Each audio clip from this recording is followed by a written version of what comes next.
Okay, welcome everyone. Today's topic is probate. So let's go over the probate process, A through Z, and why this is important, why you should do probates, okay? So first of all, we're gonna crush the myth, right? A lot of people think that probates are creepy and hard. They're not. Okay, so let's understand the probate process.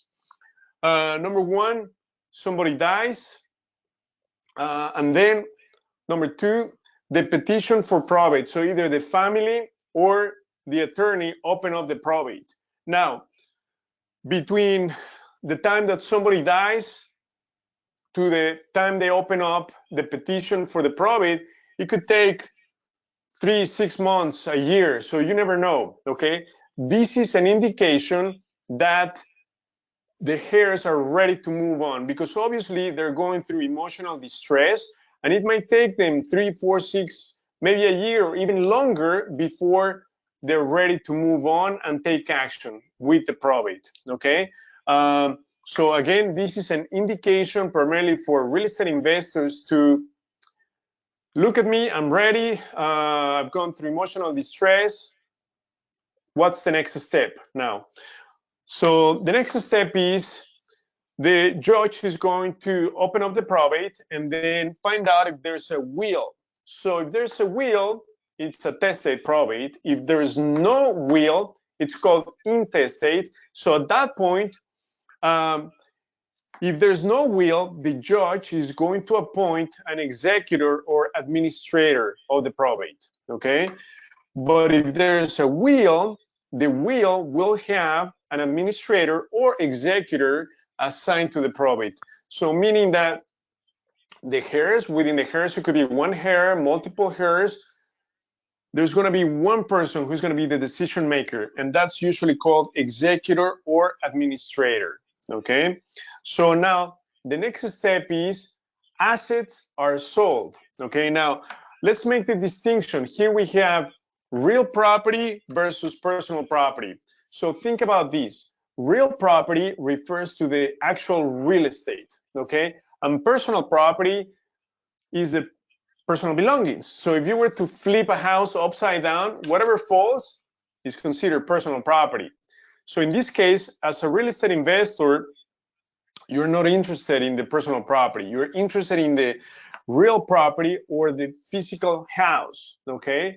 So it's a very important distinction that you need to make when looking at probates, because there are many probates that people pass away and they only have personal belongings. So most of you probably have seen signs on the street, bandit signs that say estate sale. What it means is that somebody passed away, they're ready to move on, and now they're getting rid of the personal belongings. But eventually, the real estate or the house, the property will be sold.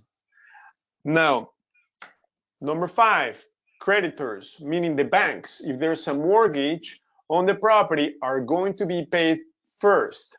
Now, most probates, people who die, have owned their homes for a long time. So you're going to find out that over 75% of the probates are free and clear, okay? So they have a lot of equity.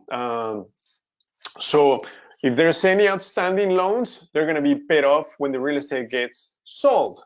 And next step, the heirs get paid. So this is the biggest motivation, right, for the heirs, because guess what?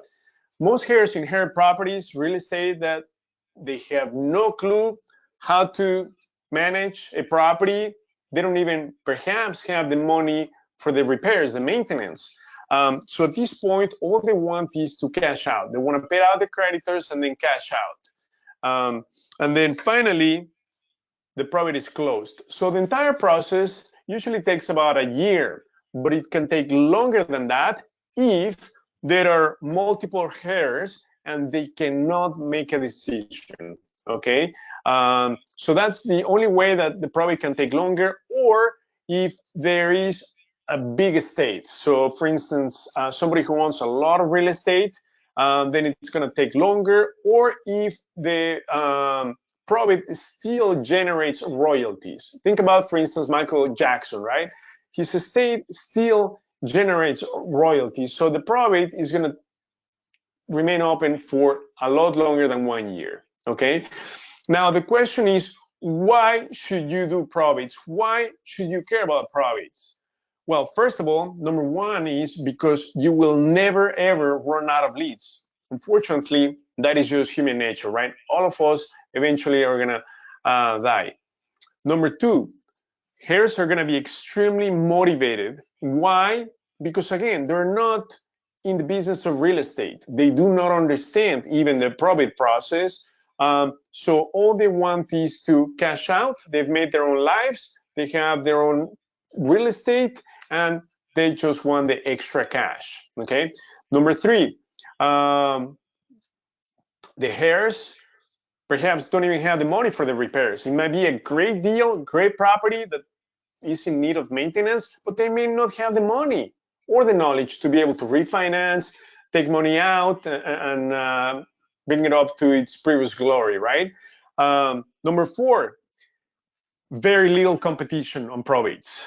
And the reason why is because to be successful in probates, it takes patience. It takes at least 5 to 6 months of follow-up, okay? When dealing with probates, you're not just gonna call the heirs and say, hey, I would like to make an offer on your property. It's a very sensitive situation. So the way you handle probates is via mailers, and you need to be consistent. You need to be sending mailers once a month for at least 5 to 6 months. So over 70–80% of the success rate comes after the 6–7 month.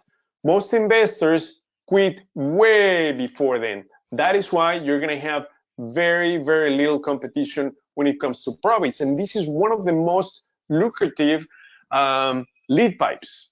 Again, because you're dealing with distressed owners or heirs who do not understand real estate, and all they want is to cash out. So that's obviously an opportunity for real estate investors to buy properties at a deep discount. Another good reason why probates are important is because you are providing a number one solution to the heirs. They don't want anything to do with the property. Some of them don't even want to touch the personal property, right? Because perhaps it's too difficult emotionally for them. So they're just gonna leave everything behind, and they just want to sell everything or get rid of everything altogether. So oftentimes what investors need to do pursuing probates, they need to haul everything out, do a thorough cleanup in the property before they can even do any rehab on the property. So there's gonna be tons and tons of personal belongings in the property. All of that is left behind. So just be ready for a big cleanup if you're gonna pursue probates. And the next big reason why you should pursue probates, it's because an off-market lead pipe. That means that these properties are technically not for sale. Whereas MLS properties, it's too competitive, right? Everyone has an eye on the properties that come in the market. Right now it's a seller's market. So you're gonna have very, very few competition. So now, if you have any questions, please post them via the chat so that we can address them as we go along, okay? Are there any questions on the probate process? Okay, no further questions. So what I would like to do is, I would like to show you what the probates look like. And in fact, let me tell you, about, I would say 5 weeks ago, we came across a lead that was a probate. So a couple of us went to meet the heir. She was the executor of the probate. So that is super important when you are dealing with the heir. You've got to make sure that you are speaking with the executor or the administrator, because that's the only decision maker in the transaction. Okay. So at that point, when I met with the heir, and the objective was to understand what she wanted to do with the property, right? She said, well, I'm trying to get the most money possible. This property was in Park Ridge.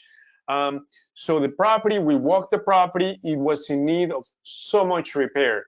I mean, it was neglected for many years. And I would imagine the estimate on the rehab was going to be over 150,000. It was a 5-bedroom, 3-bath house. It was just huge. One of the biggest problems was the basement had a mulching wall because of the roots of a big tree. The garage was a big mess. Stairs, everything was so dated. I mean, it needed like a big rehab in Park Ridge. So Park Ridge is an A neighborhood. So she was looking for somewhere in the $250,000. So when we did the numbers, the ARV on that property was about 450. Okay, so let me give you the numbers how we came up with an offer. So it was 450. The formula that we apply is we multiply the ARV times 70%. So 450 times 70%. So 450 times 70%, it's gonna be about, did I get it? Oh yeah, about 315,000 minus the rehab. So the rehab was going to be at least 150,000 on that property. So minus 150,000. So that's gonna be 165,000. Okay. So the most we could pay for the property would be somewhere in the price range of 165 and maybe 185, right? It had to be below 200,000 for sure, okay? So we explained that to the heir. Listen, you know, the property needs way too much work. So we were communicating back and forth, and eventually she ended up listing the property with a realtor, okay? And the good news is that she sold the property for $248,000. Can you imagine that? $245,000. So whoever bought the property is not going to have enough meat in the bone to make a profit, unless it was for their own purpose, like living in the property. Other than that, for an investment property, there was no way that paying $245,000 with a rehab of at least $150,000, this was going to make any sense. But again, it's a seller's market. So, you know, I feel pretty bad for whoever paid that amount, unless it's a family that is planning to rehab the property and live there. But I was thinking people who move to Park Ridge, they have the money to spend, right, on a nice house already rehab. They don't want the headaches to redo a god rehab project, right? Nor do they have the skills or the crew to do that. So most likely it was an investor not knowing the numbers, understanding what it would take to do that. To take on that project, you would need to have construction background, okay? So again, she got lucky. She got $250,000 for that property. But again, that's an example that the property was free and clear, paid off. All she wanted to do is cash out, max out their sell price. But again, as an investor, you have to know the numbers and be able to make a fair offer based on the ARV and the rehab, okay? But again, we needed to get it for a good price because the time to rehab that property was gonna be no less than 6-7 months at least, okay? Okay, so let's answer any questions that you may have. Have you ever bought a probate? Only one. We bought only one probate from our real estate inventory. So we've done mailers, and I'm just about to show you how you can pursue probates. Are there any other questions? Okay, so let me share my screen.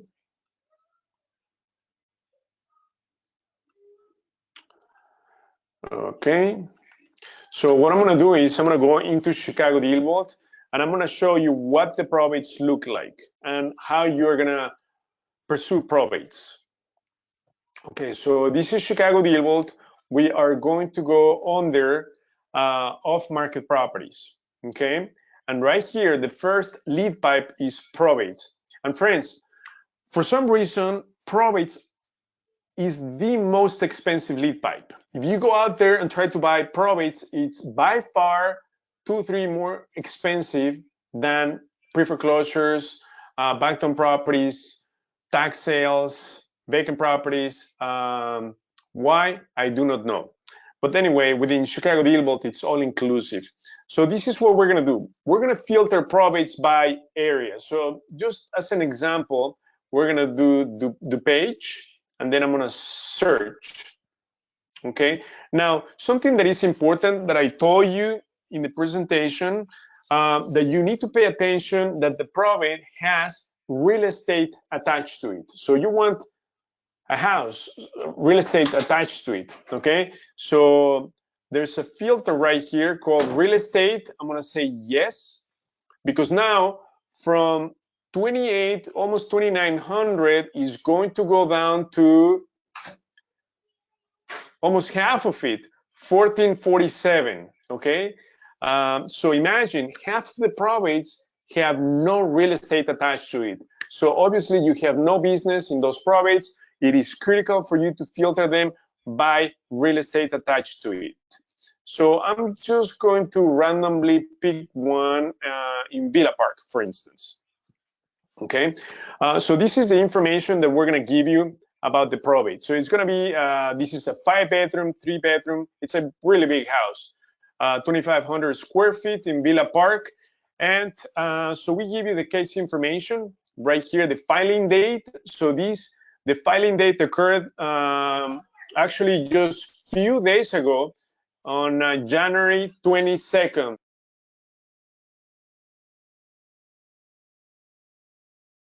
So that means that, think about this. This is when the petition for the probate open up, okay?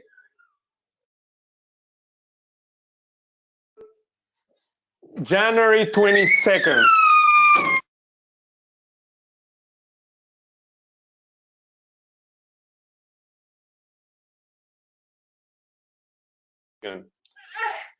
Okay, so on January 22nd, it opened up. It was the filing, right? So that's when the family, that's an indication that the family is ready to move forward. Now, if we scroll down, we have the administrator info, okay? So Jan is the administrator, okay? Now, in here, entry date, so this is when he was actually entered into the court system. But the actual filing was a couple of days before. So it was this last month on the 22nd of January, 2021. Now, heirs, there are 4 heirs in this probate. Attorney.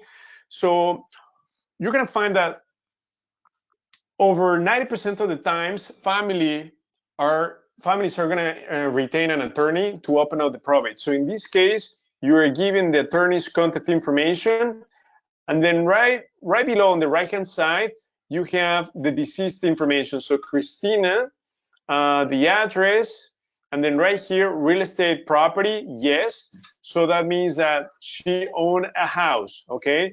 And in the probate, they state that the property is worth about $375,000. Personal property value about $10,000.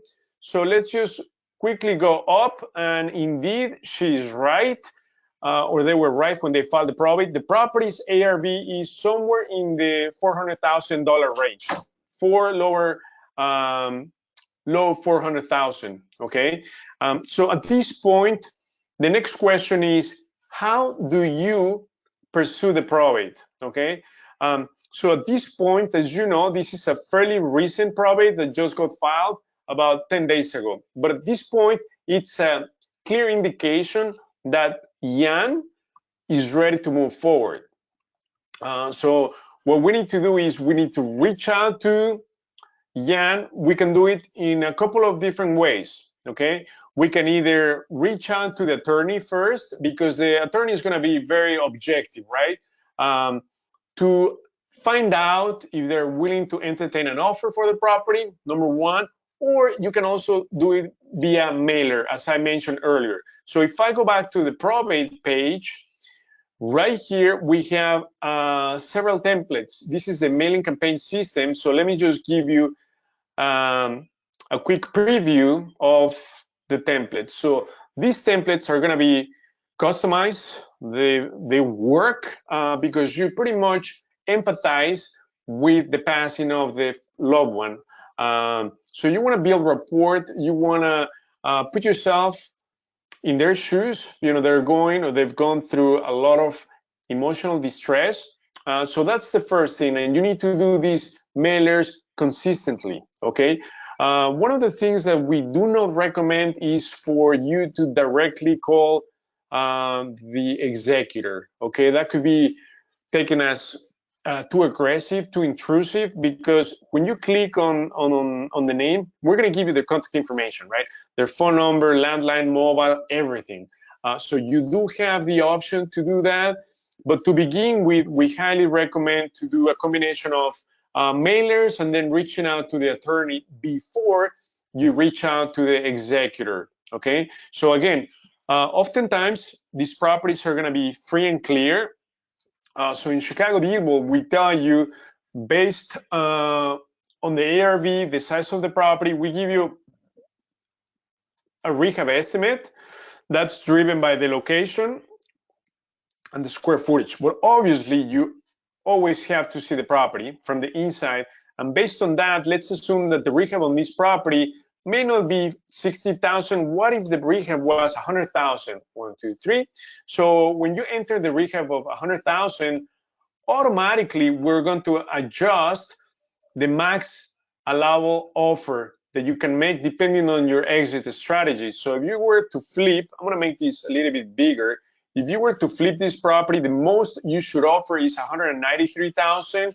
If you were to do a buy and hold, 234,000. So as you can see, we do the math, the number crunching for you. We want to make sure that if you are able to pursue it successfully, that you understand the numbers and that you will never overpay for the property. Now, something that we're going to do is really cool. I'm going to scroll down and then I'm going to click on the owner loan tab right here.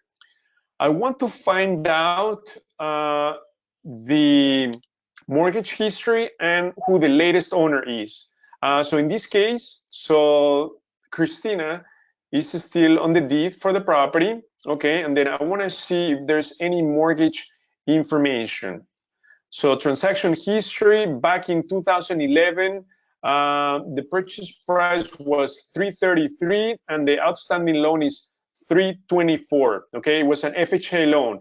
So think about this. This loan was issued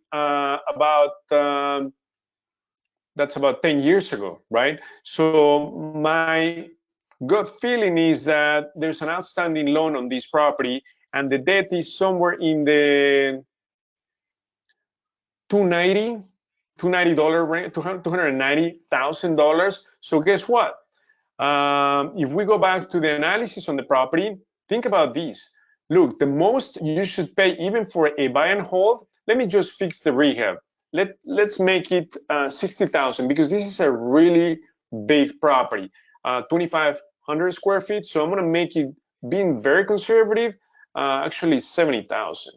1, 2, 3. So the most you should pay for the property if you're going to buy and hold is 264. Guess what?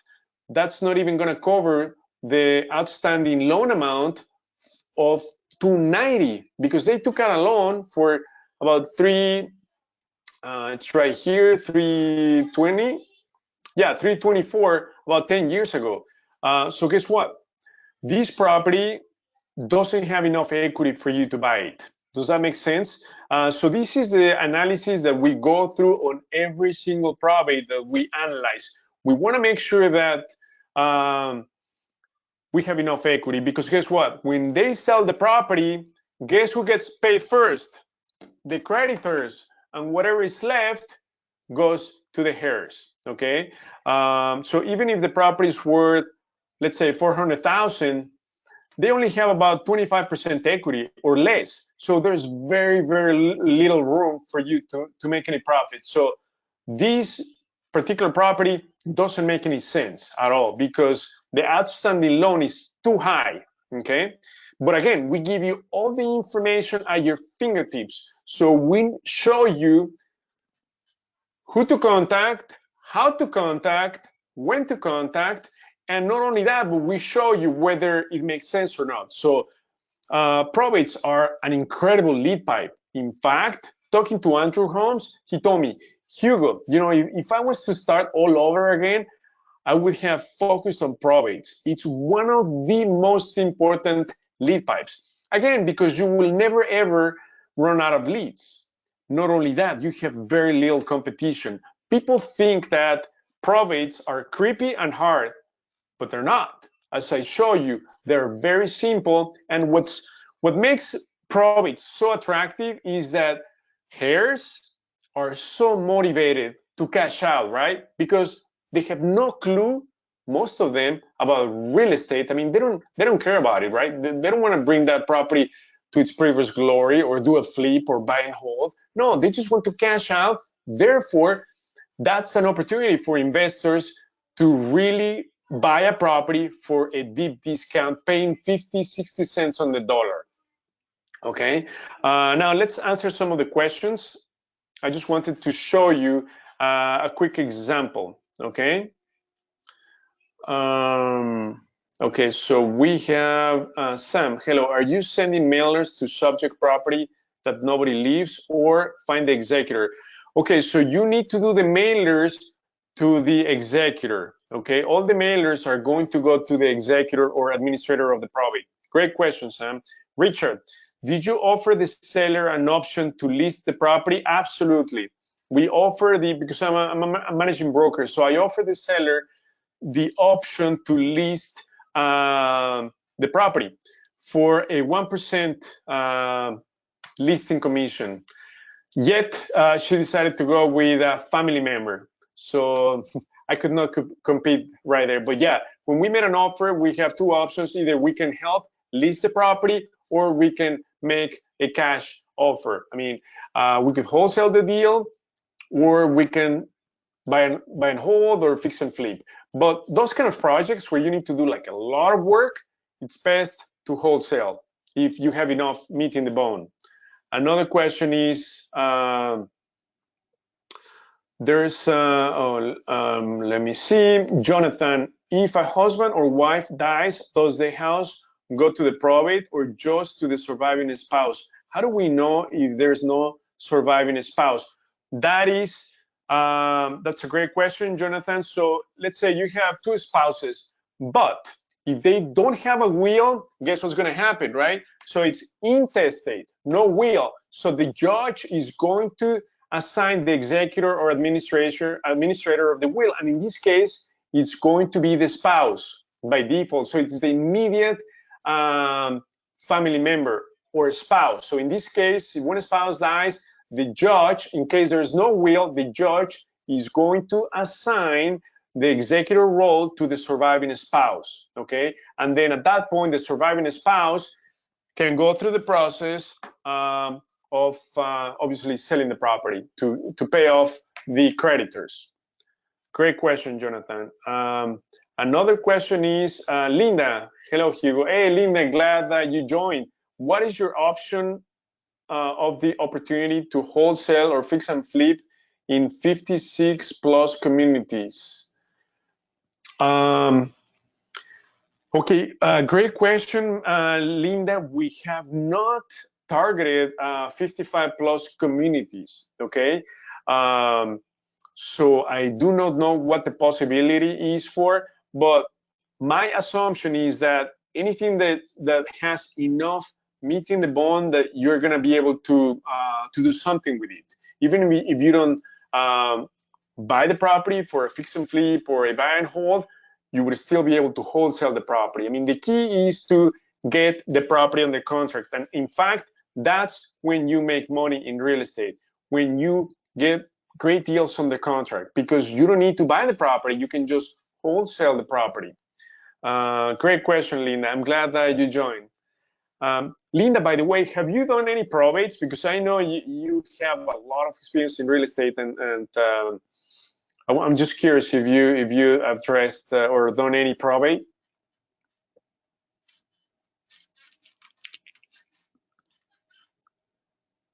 Can you hear me? Linda, yes, I've done. Whoa, that's awesome. Linda, if you don't mind, can you tell us more about your experience? Because I know you're a very seasoned real estate investor when it comes to flips, rentals. So can you tell us more about your experience with probates? Can you hear me, Hugo? We can hear you, Linda. Okay, very good. Hello, everybody. Happy New Year. So yes, the probates, a couple of points and takeaways. One, Hugo is right on in that the fortune is in the follow-up, but it's worthwhile because they are motivated. No doubt about it. They are motivated to liquidate the property, and the pandemic that we're in has only accelerated their motivation. They don't want to list the property. They don't want to clean out the property. They just want to be done with it.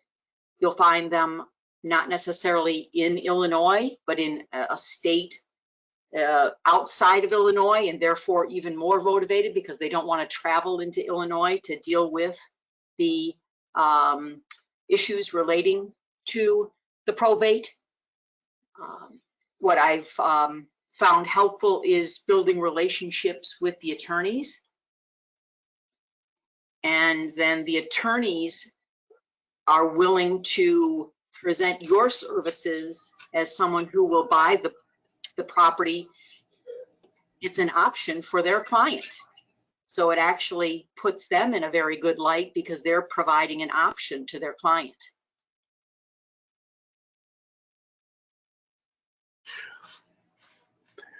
Linda, I'm curious. The property in Elmwood Park that you and I went to see that you showed me, was that a probate? Because I know you had to do a big cleanup on that property, and it was a big rehab.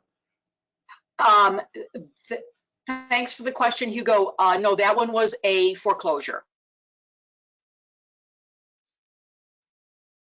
Okay, now as far as the equity that you found on these deals, what's been the average? Have you been fortunate to find like over 50% equity, or what's been your experience? I'd say it's a range of between 40 and 60%. And the motivation is real for these people wanting to be done with it. There's a little bit of emotional residue. There's a little bit of procrastination, and they have 1 year to satisfy the probate. Otherwise, the attorney has to petition the judge for an extension. And so as you watch the dates on these, which I do through DealVault, I can track a year's time, and I know when people are coming up against that year and they've had to make a decision about the real estate.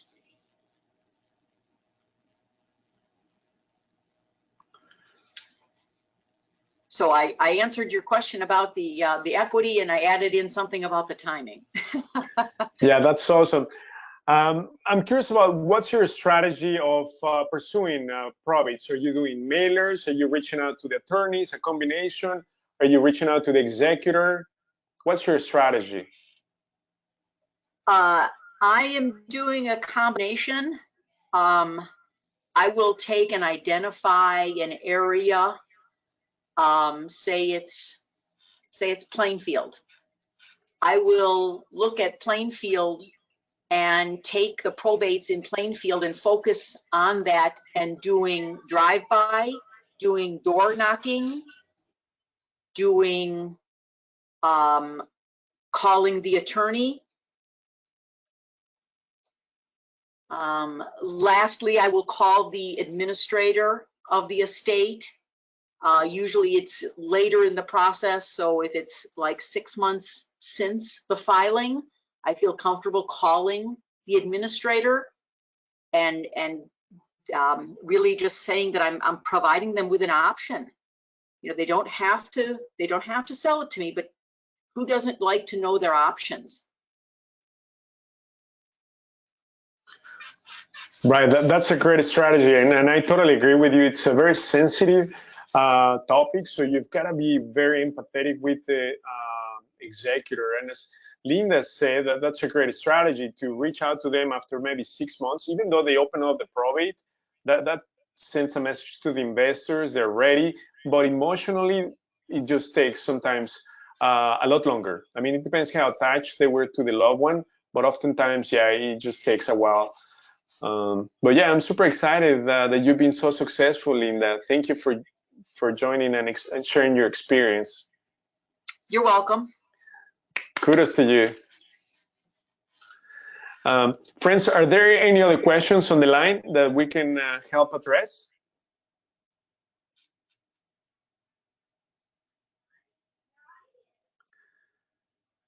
So if no further questions, friends, I want you to start pursuing probates, like as of this week, okay?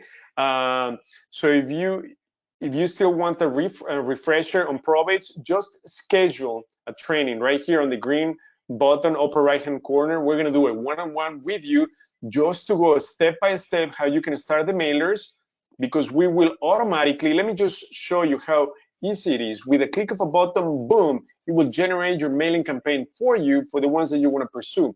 So start doing probates today, okay? Just to get off to a fast start. It's an amazing lead pipe, okay, that you can pursue. And please take advantage. Chicago DealVault offers these leads all inclusive. This is by far the most expensive lead pipe that you will ever buy elsewhere, okay? But it's all inclusive with Chicago DealVault. If you still don't have access to Chicago DealVault, Phil, can you please send the instructions for people to get a 30-day free trial? I want to make sure that everyone gets a chance to pursue probates. Again, it's #1 off-market lead pipe. Another question is, can we customize the message that is sent to the executor? Absolutely, you can customize it, Michael. So if you have a template that you want us to upload, we can upload it for you into Chicago DealVault, and then you can run your campaign. But again, the success, as Linda said, is on the follow-up. You've got to do this consistently once a month for at least 5 to 6 months, okay? But we give you the data, we give you the mailing campaign, everything. All you need to do is actually print out the letter and boom, put it in the mailbox. Another question is, how much are your mailers per piece? Oh, they're free. You can print them. Typically what I do is I download them in my local computer and then I send them via email to FedEx. I get a code and then I go to FedEx and then I just get the printout. Okay, so, but the mailing campaign system right here, it's all inclusive within Chicago DealVault. So in fact, let me just show you with a click of a button. Let me share my screen. Let's assume that we're gonna pursue all of these properties. So I'm gonna highlight them. I'm gonna pick a template that I like. So let's preview template number 3. Let's assume that I like that one. And then I'm just gonna click a button that says print your own labels and letters. So when I open up this file, this will contain the mailing campaign. So it's going to have your logo, the executor's contact information, your signature, your company information, your phone number, and these are very empathetic letters. All the ones that we've added into the mailing campaign, they're just super powerful. So I encourage you to do this. So all I need to do is pretty much send this file to print and go at fedex.com. You're going to get a code back. You go to the FedEx office. With that code, then you can print out the letters and then put them in the mailbox. So it's super inexpensive. Another question is, does DealVault keep track of how many mailing you sent out and the date they were sent out? No, unfortunately, we don't have an embedded CRM into DealVault. Okay, so that's something that we just mark the calendar and do on a monthly basis. Typically, we like to do this on the first 5 days of the month, just to be consistent with when rents are due. So we don't forget. So on the first 5 days, boom, we do at least 10 mailers every single month for the same deals. So again, please take advantage for you to get a fast start on your real estate investment career, especially right now. Off markets are the way to go because MLS is extremely saturated. and dried up. Right now, it just doesn't make sense to pursue MLS. It's just too competitive. People who don't know the numbers, they're outbidding everyone else. So thank you everyone for joining. We're gonna remain on the line for the next couple of minutes to answer any questions. Again, we had a great crowd tonight. So much looking forward to seeing you on Wednesday. And then again, if you still don't have access to DealVault, please get it for free and start doing probates today. They're not creepy or hard. They're simple and could be very, very profitable. So again, thank you everyone for joining, and I look forward to seeing you all on Wednesday at 6:30.